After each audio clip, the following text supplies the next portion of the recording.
émission boobu di Faram Facce Pape Ngagne Ndiaye invité woon kii di Doudou Wade ak Moustapha Diakhaté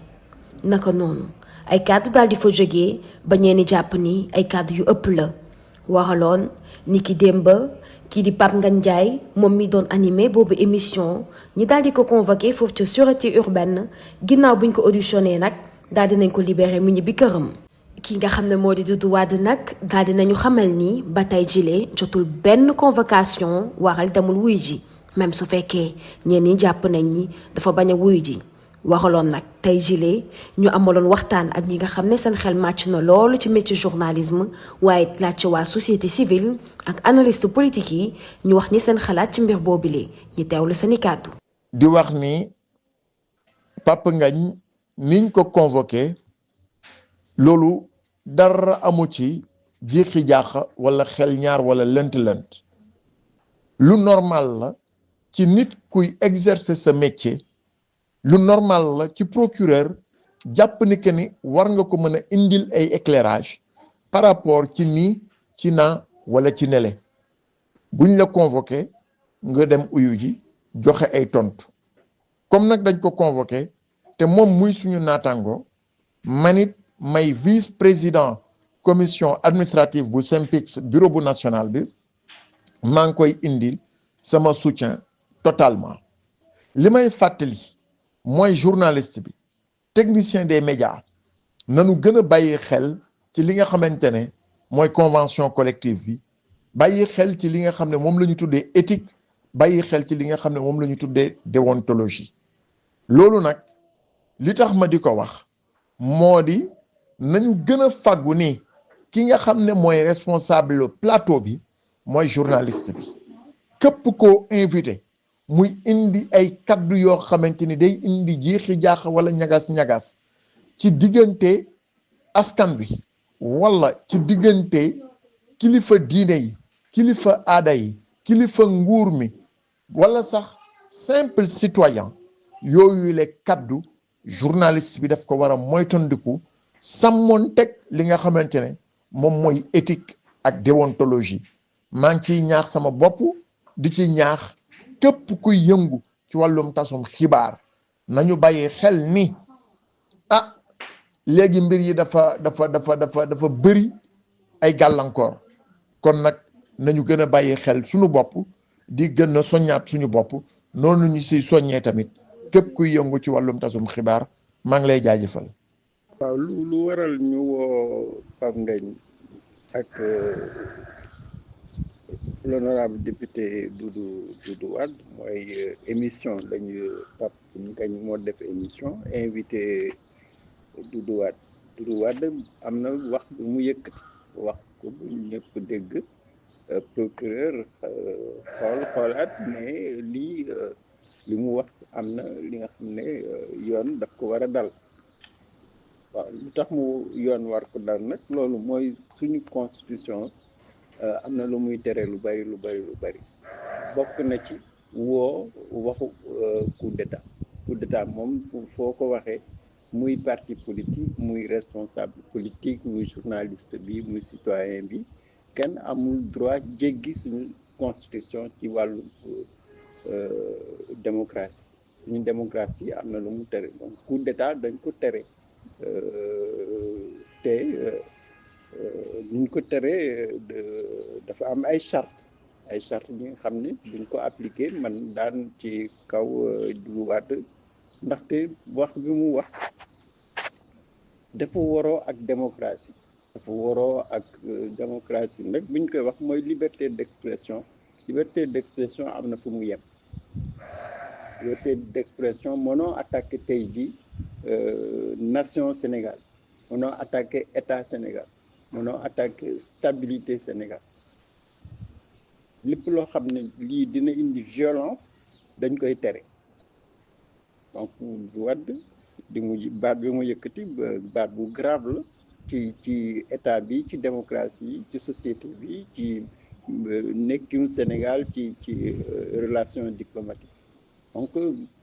atteinte à la sûreté wala à la sécurité wala à la stabilité wala aux institutions ëmb na lu bari yaakaar naa loolu moo tax procureur xam ne que lii li mu wax c'est dangereux ci fànn yu bari dañ koy déglu wax ko est-ce que yow lii nga wax est-ce que yaa ko tey waaye loo ci loo nar a def ci li nga wax donc responsabilité am lañ koy laaj ba xool dëgg-dëgg est-ce que daf ko wax rek nii bon wax ko ou est-ce que daf ko gëm te yaakaar ne que loolu dafa war a am ak ban responsabilité war a am la nar a am ci pour loolu am donc responsabilité du Wade loolu moo tax ñu koy ñu woo bon Pape Ngagne moom mooy présentateur émission bi am na responsabilité parce que dinañ ko laaj pourquoi moom mu nangu loolu tax mu nangu loolu est-ce que daf ci ànd en tant que journaliste présentateur bon lan la ci xalaat donc loolu moom tamit responsabilité am la ñuy seet donc yaakaar naa daal ci wàllum yoon moom dañu xool responsabilité ku nekk ci ñoom ak aussi sa gëm-gëm ci wax jooju ak fan ngeen bëgg a àgg ci wax jooju donc loolu su amee enquête ñu xam les responsabilités ñu xam ne aussi yoon lan la santaane bon loolu nag def naa mu ngi suñu kanam. waaw convocation suñu confrère bi Pape Ngagne Ndiaye voilà si sûreté urbaine bi li si lu ñu mujjee dégg ni bàyyi nañ ko mu ñibbi sur convocation maintenant xam nga c'est très difficile nag dans le cadre du direct nag ngay mën a mesurer le plus souvent nit ki li muy yëkkati si kaddu parce que lu lay bett le plus souvent mais dans tous les cas je pense que y a d'autres canevas en ce qui concerne véritablement journalistes yi dans l'exercice de leur métier pour man véritablement ñu renforcer correct mu war a mën a def liggéey bi gën a yaatu donte le correct am na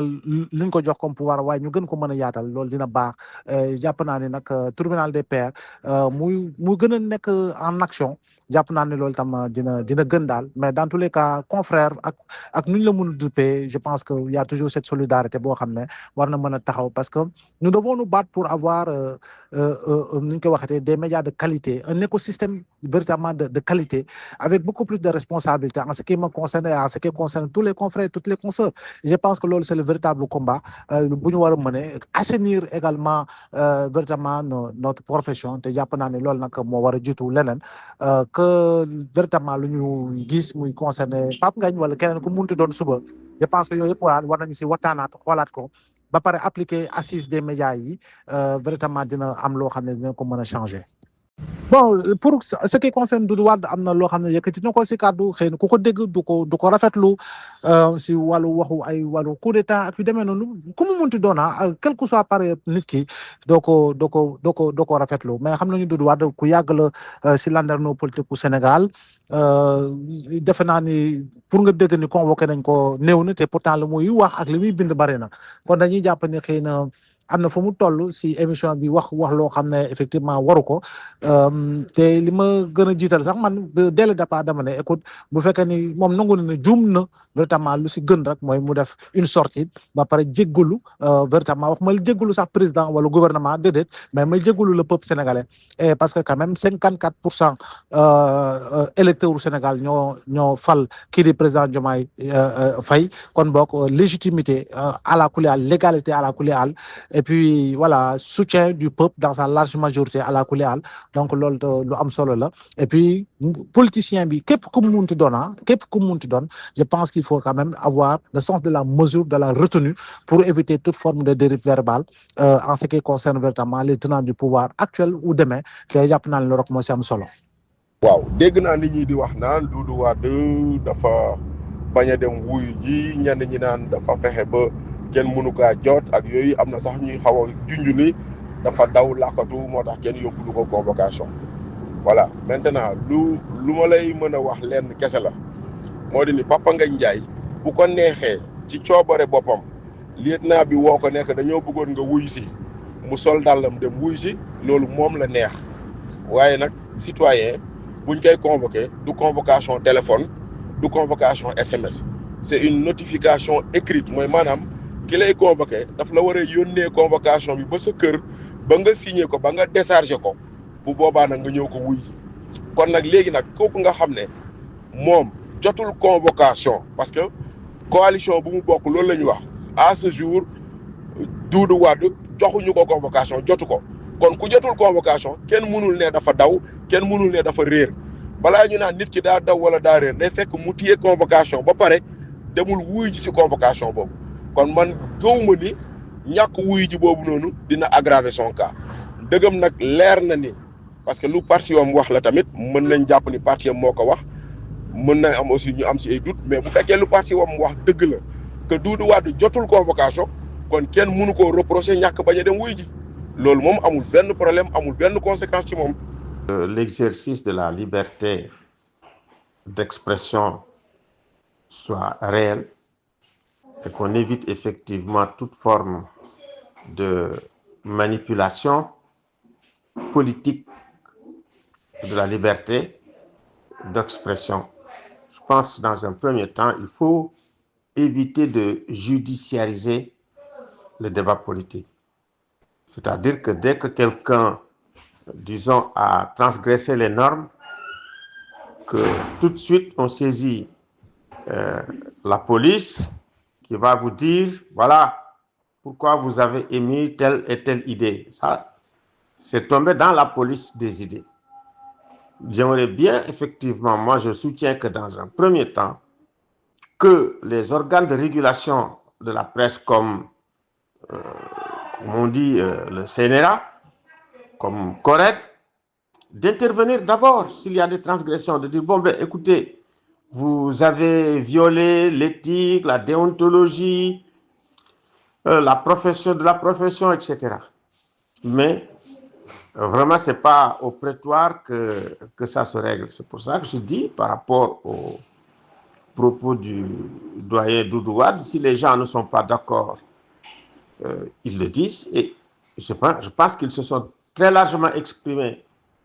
dans la presse, se sont très largement exprimés dans les réseaux sociaux. Et c'est comme ça qu'on régule vraiment la liberté d'expression, mais pas au prétoire, de mon point de vue. Et ce n'est pas aujourd'hui que je développe ce genre d'opinion. Hein. Quand effectivement on avait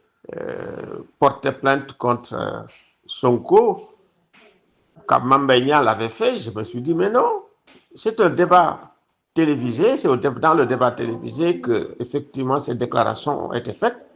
Il faut les régler sur le plateau de télé. Et que ce genre de débat, c'est ça le débat démocratique. Le débat démocratique, c'est interpeller, comment dirais-je, le ministre par rapport à sa propre gestion et attendre des réponses. Mais si effectivement vous interpellez un ministre et que le lendemain on vous convoque, comme on dit, on vous juge, mais ça nous a créé énormément de problèmes, cette histoire de diffamation. Je pense qu'il faut réexaminer les choses. Si on veut avoir une démocratie qui soit une démocratie saine, une démocratie effectivement où la justice et l'équité fonctionnent. Parce qu'aujourd'hui, le procureur de la République, de mon point de vue, il fait partie de l'exécutif. C'est-à-dire qu'il reçoit ses instructions du président, du premier ministre, du ministre de la Justice. Mais à défaut, il peut anticiper la volonté et les désirs du président de la République et même la volonté de la ministre de la Justice. Donc, de mon point de vue, c'est vraiment mal à propos par rapport à Doudou Wade. Moi, si je ne suis pas d'accord avec Doudou Wade, je dis, ben, écoutez, je ne suis pas d'accord avec ce que vous dites. Ce que vous dites, c'est condamnable. Voilà, les organes de régulation condamnent, d'accord, ok, mais pas vraiment systématiquement par rapport à Pape Ngagne aussi, le journaliste, de l'appeler en prison, appeler aussi à la sûreté urbaine les Maïmouna Ndour Faye. Donc, ça fait aujourd'hui, c'est comme si la liberté d'expression, la liberté de presse était menacée dans ce pays. Il faut qu'on fasse extrêmement attention. Moi, ce débat, c'est un bon débat. Ça nous permet de clarifier. Voilà, jusqu'où, effectivement, on peut accepter la liberté d'expression. C'est un bon débat. Je trouve que c'est un bon débat.